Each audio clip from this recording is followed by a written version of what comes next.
Go ahead. So the challenges Auburn poses with or without Broom. Yeah. They the combination of their front line and their ability to score at the basket in different ways to go along with this straight up quickness and athleticism. Very few people can sub and do better, and they can.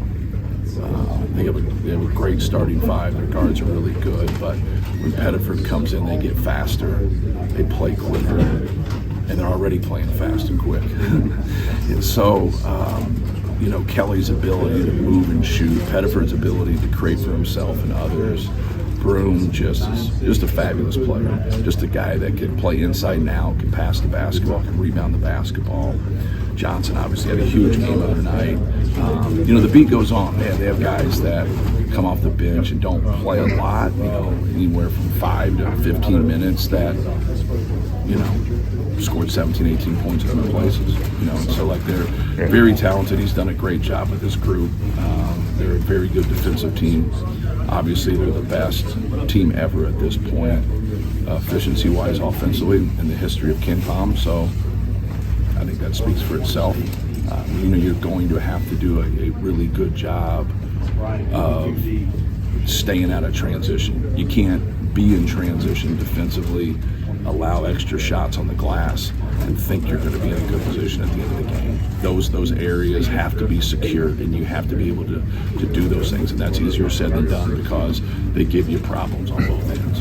There's been an aspect of this non-conference schedule that's been about more than just wins and losses for you guys. Obviously, it's about how it makes you better. So in that sense, is it disappointing not to potentially get to play Broom because of just what that would have shown you guys for later this season? Yeah, you're going after the best, and I think they're trying to do the same thing.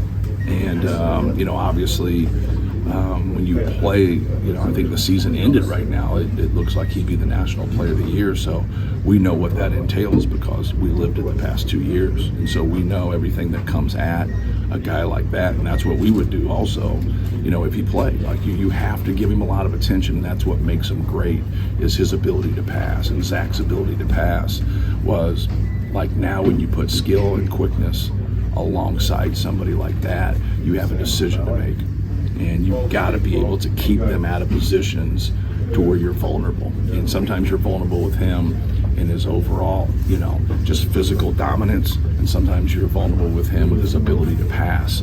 And, when he gets deep or he gets angles, now those guys that can score and pass at that size are really hard to deal with. What you end up doing is just fouling them. When you look at what you have to do defensively against Auburn, how important is just that first guy against a dribble staying in front of the ball? Yeah, and it seems like that's been a little bit of a... Not a little bit of a problem, it's been a problem. And we have to have guys concentrate better.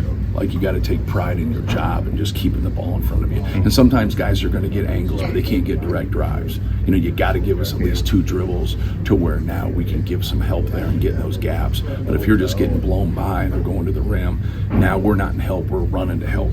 And if guys can make good decisions at that point, they're normally going to get scored on, or they're definitely going to get a good shot. So we got to do a better job of keeping the ball in front of us and containing the dribble. Is it concentration, or are they taking bad angles? Are they everything? I always talk about when you start wrong, you finish wrong. You take that bad angle there, then you have a good angle and you've squared it, and now you've lost your concentration, or you just take a jab. You take a jab and you jump. You got to adjust to the basketball in small steps. If you're jumping while someone has a live dribble, they're in control of what's going on, and you're going to play from behind right there. But more than anything, it's you don't want to be in closeouts all the time. You don't want to be in adjustments all the time, but you're going to have a fair share of them in the game of basketball. That's why people work on it so much. But there's got to be times where you're straight up, you guard people, and you're not doing those things. And that's where we got to be great. When we're adjusting or we're closing out, you got to have great team awareness and keep the ball out of the paint. How does Auburn shoots the ball well from deep, but they also shoot it from really deep well? Yes. Does that add something even more that your defense has to do? Yeah, it just adds space. Now when you take those things away, they're at 27 feet instead of being at 22 feet where you can really guard that arc. And now they have more space to play once you take that out of them. So getting them to break rhythm and staying with them, then containing them, that's a chore. And that's something people haven't been able to do yet, and that's just your play of not getting behind on plays, because when you deal with athleticism and quickness and guys that can make good decisions, now once you get behind, they make you pay. Since we're almost come Saturday, the break, and then the finals are over, you get the bye game, and then you jump into conference play, but you get a chance to break for the first time, I think. Well, I think more than anything, it's the excitement of the challenge of playing the game. You know, now you get to that, you know, afterwards. Like we've had a gauntlet right here, but in the last 3-4 years, we've had these gauntlets. And like, so now, you know, it hasn't been as clean as we'd like it to be, but we've also had some good wins in there. And we've played a lot of the same style. And whether I think that's not like our Achilles, I think it's everybody's Achilles. You know, those defensive teams that hold their low man, that switch everything, that make it difficult, that make other people make plays, and that's your deal. Like your ball movement's got to supersede things to get into space so you can be able to make those plays. But yeah, I think everybody wants to get to that point. They just don't want to leave break early, right? You got to keep your focus and keep playing and keep doing what you're supposed to do. Then when you get to that, now you get those 4 or 5 days, and then we get ready for our last non-conference game and get to it. But that's, you know, it's kind of a process, right? You worry about it when you get to it.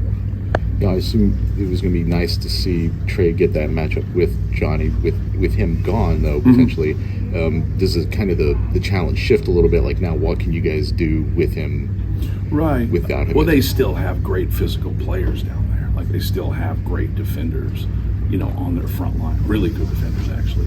And so, like, the challenge of him playing offensively, whether he plays against him or plays against the other guy, they're all good.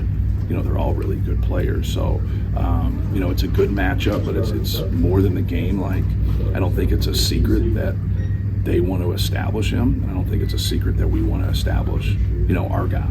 And our guy gets it, you know, a lot. We try to get him the basketball positions.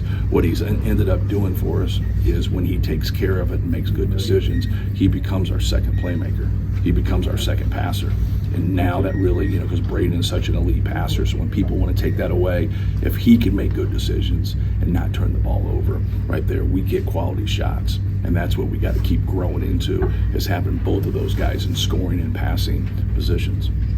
After rewatching the A&M game, just what were some of the focuses over those 3 or 4 days? Yeah, just the careless turnovers more than anything. You know, the ones that had nothing to do with who we were playing. You know, I think they caused some of those, but I think we just had too many unforced errors. We had some plays where we did good things and we missed shots. When we really did what we worked on against them, we manufactured pretty good shots. When we got away from that, that's when we had more struggles. We played too much on the baseline in that first half, like when we talked about that, attacking them in that middle third, attacking the seams, attacking the elbows, instead of attacking the baseline. They just do a great job of swarming the ball there. They're such a good rebounding team that we had to split them there. You know, they out-rebound us by 11. Well, we're going to have 10 fewer turnovers, and we had 2 fewer turnovers.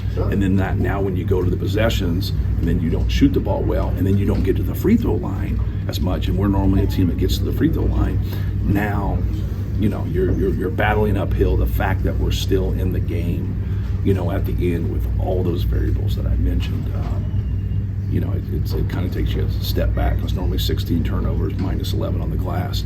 That'll do it. And now you don't shoot terrible from 3, but we also get a couple of them late too, right? You know, like we're keeping it close. Like it wasn't something where we needed those earlier in the game, but that wasn't the backbone of it. I think the backbone of everything, and I think you can look at this in all 3 of our losses, if you can grab it, is the turnovers. Like we have to take care of the basketball, and it's something that we've proven that we can do.